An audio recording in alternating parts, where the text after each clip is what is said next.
House Speaker Nancy Pelosi is raising serious questions about President Trump's health and his state of mind. A short time ago, Pelosi was asked about Trump's ability to serve as president while sick, and here's what she said. The president is, shall we say, in an altered state right now, so I don't know how to answer for his behavior. What I said about the president was that we don't know if somebody who, I'm not said this, I've quoted others to say there are those who say that when you're on steroids and or if you have COVID-19 or both, that there may be some impairment of judgment. But again, that's for the doctors and the scientists to determine. But it was very strange, really surprising, and I'm rarely surprised, when the president took to the tweet and saying that he wants the Senate to have full focus on this confirmation of the justice and turned attention away. And so we're stopping the negotiations. I want to bring in CNN political analyst Carl Bernstein to talk about this. I mean, Carl, she is saying that the country is being run by someone who is under the influence and is in a, quote, altered state. What do you make of this? That we need to know the facts, that we're in the midst of a presidential cover-up of Donald Trump's mental and physical condition. And his doctors are part of the cover-up under his orders. That much we know. That much is fact. But it is essential that Republicans especially, and I've talked to some Republicans on the Hill, and indeed there are Republicans in the Senate who are furious, concerned, worried about the president's mental health, physical health, and they too want some disclosure of what the real facts are here. But it's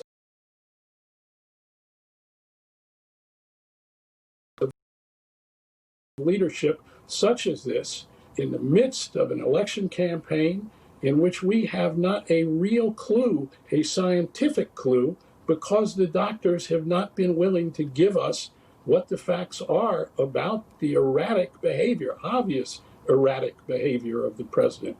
And the question is are we seeing just maybe an extension of his usual mania and excessive rhetoric and ugly thoughts?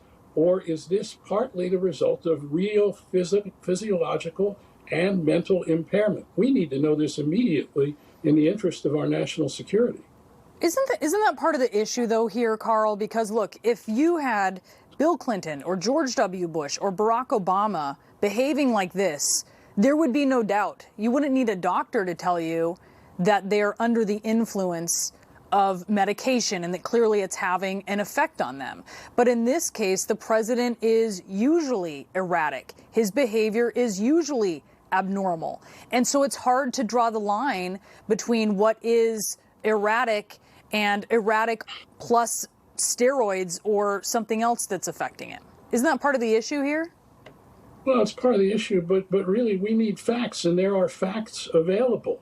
Particularly, first of all, we don't know the president's physiological health. We don't know about whether or not he has definitively COVID pneumonia, though every suggestion is that he does have COVID pneumonia and is still suffering from it and its effect. We don't know what damage may have been done. We don't know the tests to his vital signs. We need full disclosure, and immediately. And also the real possibility that this is a time that the 25th Amendment needs to be considered, but it can't be considered without more fact. And if facts are not forthcoming, and I've heard from some Republicans again on the Hill, they're not at all sure that Vice President Pence has been fully informed of the president's real mental and physical condition, because this is a cover-up.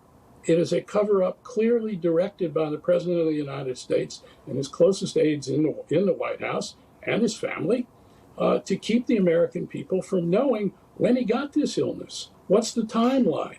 It's absolutely astonishing that in the 21st century and after the experience with Reagan and others, that we are not being given these facts. Meanwhile, there are people in the national security bureaucracy who are terribly worried about what is going on in terms of America's adversaries, and particularly the Russians and the Chinese taking advantage of this situation.